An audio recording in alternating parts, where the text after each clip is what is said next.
This is Rick Duncan's only game as a Detroit Lion, as well as his last game played in the NFL. He punted 3 times for a 25.7 average in this slop. Alumni Stadium in Chestnut Hill, Massachusetts, was the home of the 1969 Boston Patriots.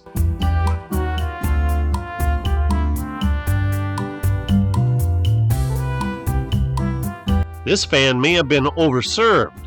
Where was the stadium security personnel anyway?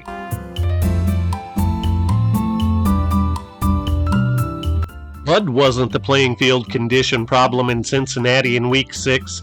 It was the dirt being kicked up. Bengals quarterback Sam Wyche was sacked 10 times in this game, but threw for 3 touchdowns and 202 yards in a 30-23 loss. In Week 5 at Denver, it was only 23 degrees at game time. Plenty chilly for October 12th. Kicking at Shea Stadium in New York was like kicking a football in a sandbox, depending on which section of the field the ball was placed. This was a common sight in northern NFL cities. On December 14th in Bloomington, Minnesota, the Vikings and 49ers combined for only 17 points, as they also combined for 8 fumbles and 4 interceptions in 9-degree wind chill playing conditions.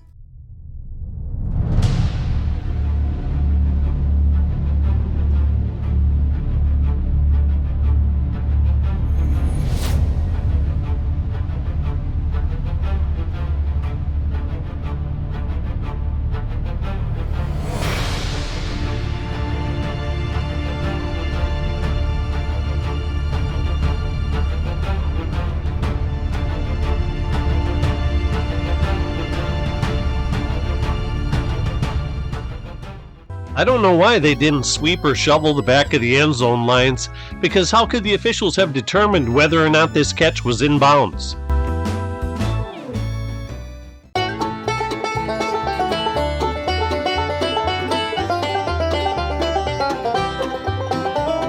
Third base coaching boxes were comprised of the same type of materials used to produce a cinder track, a combination of fine ash, carbon, and rock.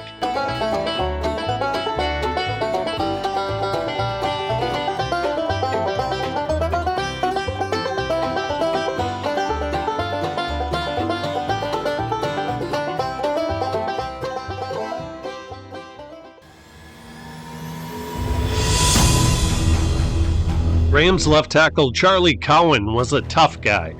He suffered a severely sprained ankle in Week 9, but still started each of the remaining 5 regular season games, plus the playoff game against the Vikings. Charlie only missed 4 regular season games in his fine 15-year NFL career. All of the players had a name on the back of their jersey in this Week 13 game except number 12, Joe Namath. The guy really didn't need his last name on his jersey. Everybody knew who he was.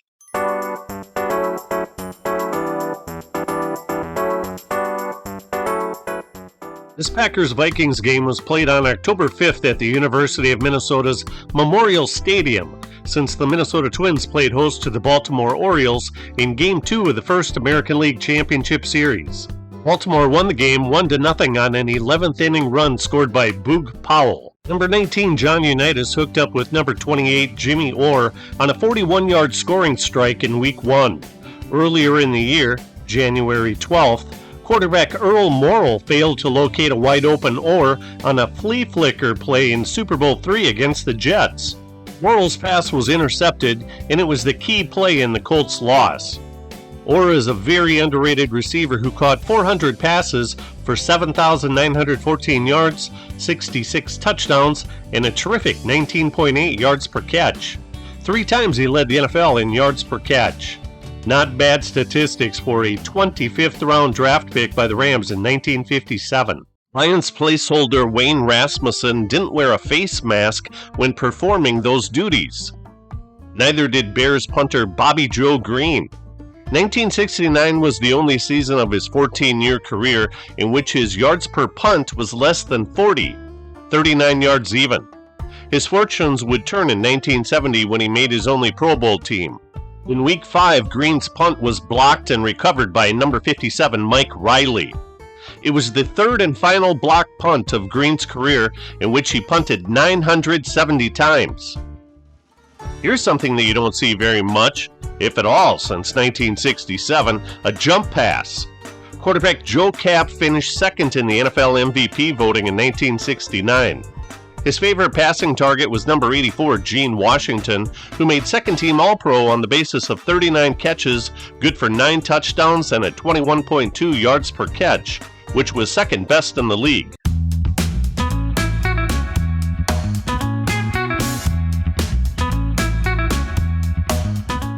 Number 79, Lou Michaels, was the 4th overall NFL draft pick in 1958.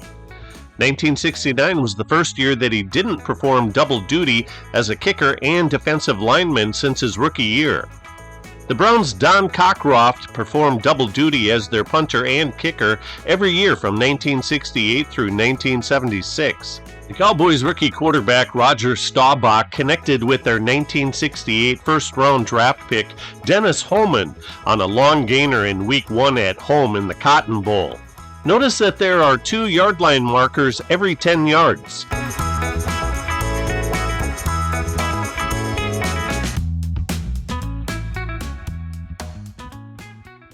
Buffalo's War Memorial Stadium was originally named Civic Stadium when it opened in 1938. It was renamed in 1960 when the Buffalo Bills joined the AFL. The Bills were the AFL champions in 1964 and 1965. Quarterback Jack Kemp was the 1965 AFL Player of the Year, and 1969 was his final season after missing the entire 1968 season due to a knee injury. Nicknamed the Rock Pile, the stadium featured colorful, vibrant end zones. The stadium also featured rickety old wooden snow fences, which were needlessly installed during this September 28th game.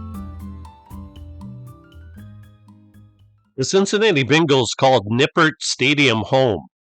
In 1967, team founder Paul Brown chose Bengals for the team name in an homage to professional football of the city's past. The name first existed in the late 1930s and early 1940s. Already 50 years old when the Bengals moved into the University of Cincinnati's football stadium, temporary bleachers were added that increased the seating capacity to 31,000. Number 12 is quarterback Greg Cook. Born in Dayton, Ohio, he attended the University of Cincinnati and was the 5th overall draft pick in 1969. He was the AFL's Rookie of the Year on the basis of leading the league in yards per attempt, yards per completion, and quarterback rating. His 9.4 yards per attempt is the 8th best all time, while his 17.5 yards per completion is the 14th best all time.